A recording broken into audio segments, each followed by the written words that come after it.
Yes, guys, welcome to a brand new video. My name is Conan, and today I'm going to walk you guys through exactly how we've helped our client Jacob lose 20 pounds in less than 6 months using the Barbarian method. Now, as you guys can tell by the visual here, he started at 180 pounds, feeling low in energy, low testosterone, and quite honestly, pretty embarrassed by the way he looked. He was scared to take off his shirt in public. It started to affect his relationship with his wife and with his kids. Fast forward, not only 6 months later, he's down to 160 pounds, shredded with abs, and as you can tell by his face, a lot more confident and extremely happy with the way he looks. So in today's video, I'm going to break down exactly how we helped him do it using the Barbarian method. And now here's the dilemma. Jacob, well, for most of you watching this right now as well, probably, he's a career-driven man who's always traveling for work. He's married with kids. He has a packed schedule.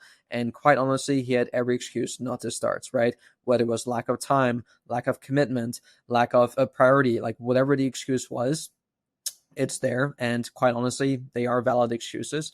But where there's a will, there is a way, right? And one thing we always want to preach to our clients is that despite your busy schedule, the last thing that we want to do for anyone is to have fitness take over your life, but instead we want to enhance your life. And what I mean by that is we always want to look at your current existing schedule, see what you're currently already doing in terms of when you go to work, when you go to travel, when you spend time with your kids, when you go on date night with your wife. We're going to look at that and we're going to try to integrate and fit fitness into your current existing lifestyle. Because like I said, we wanted to enhance your life and not take over your life. Because once you start making all these crazy sacrifices of spending hours in the gym, sacrificing all of your favorite foods, sure, you may be able to stick to it and see somewhat results, but the name of the game here is longevity. And the question you're going to have to ask yourself is, can I sustain this for the long run? Because I assume for most people watching this right now, you don't just want to get six-pack abs and be shredded for a couple of weeks or months. You want to maintain those six-pack abs, right? For hopefully the rest of your life, because that's the entire point of fitness. What's the point of getting fit for just a couple of weeks and then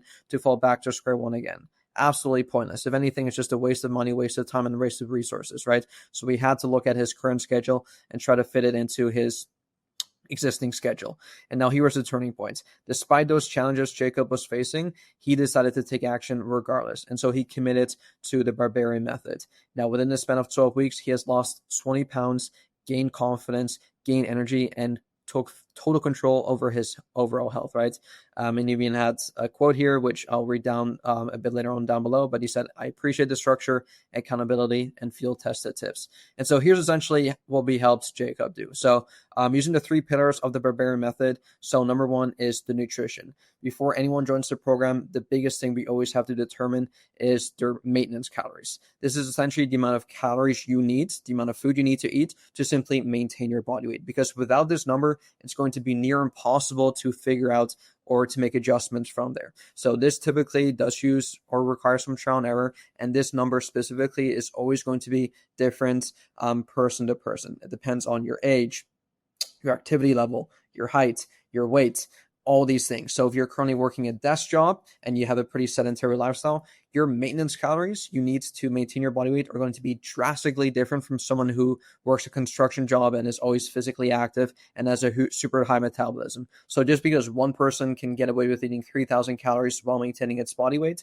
it does not mean that you need 3,000 calories. Whatever I'm eating does not mean that you have to eat, right? And so this is going to be very, very, very individualized based on the person. So that's always the first thing that we want to figure out for each and every one of our clients, which again, does require a bit of trial and error. But if you're watching this right now and you want a super simple way of doing things, is simply take your body weight in pounds and multiply it by 15. So for example, if you weigh 200 pounds, take that, multiply by 15, and that will give you your rough maintenance calories. So if you're 200 pounds, that'll be roughly 3,000 calories. And now with that number, you're going to take that and eat that for the next 1 to 2 weeks and see how your weight fluctuates. And now during this experimental phase, it is really important to keep all the variables as consistent as possible. So don't randomly start running marathons every single day now, or don't randomly start being super inactive if prior you were super active, right?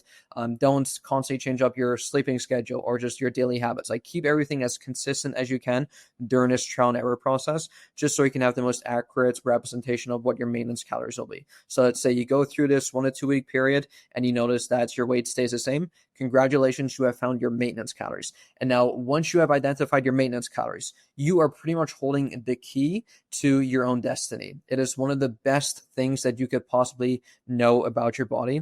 And now granted, this number could definitely change on a monthly, yearly basis, depending on if anything changes within your lifestyle. But having a rough estimate of how much you need to just simply maintain your body weight, you are in full control over your future. Because now with this number, you can essentially subtract calories from that to put you in a calorie deficit to lose body fat, or you can gain, or you can add a bit more calories to put you in a calorie surplus to gain muscle mass. So whatever your goals are, right?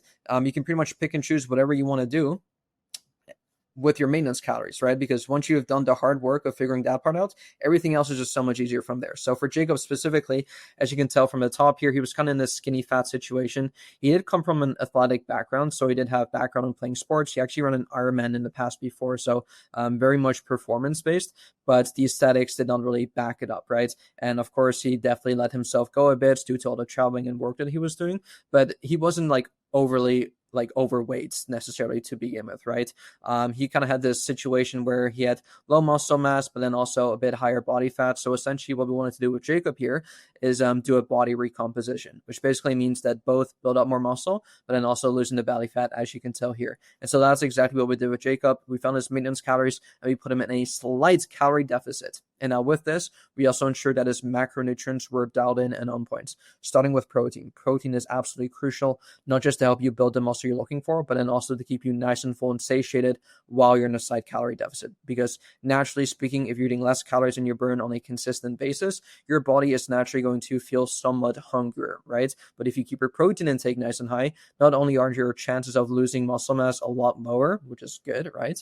Your chances of also overeating and having all these cravings and all these urges to binge on your diet are also going to be very low, because protein, once again, is the most satiating macronutrient, which means it takes a bit longer for your body to break down and digest, right?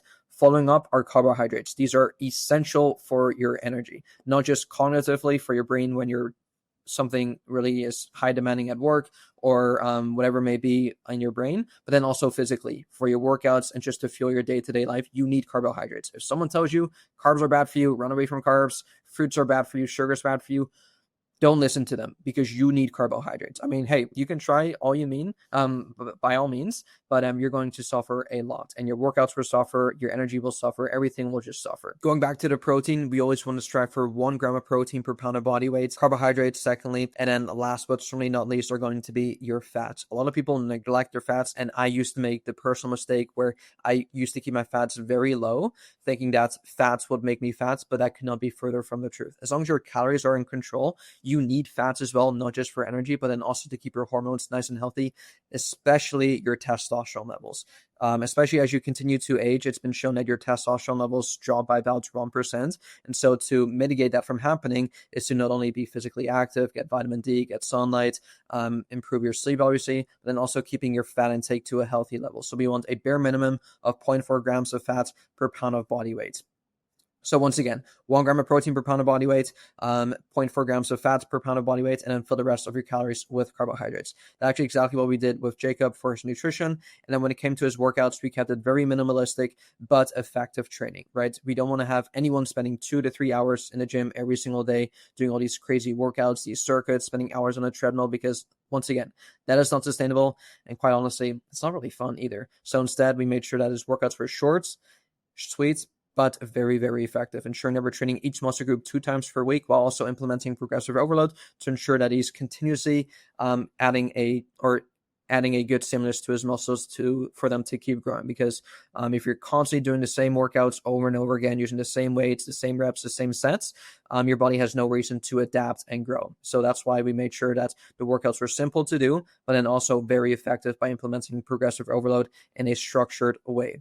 And the last thing here, which is something that a lot of people lack and struggle with, is the accountability.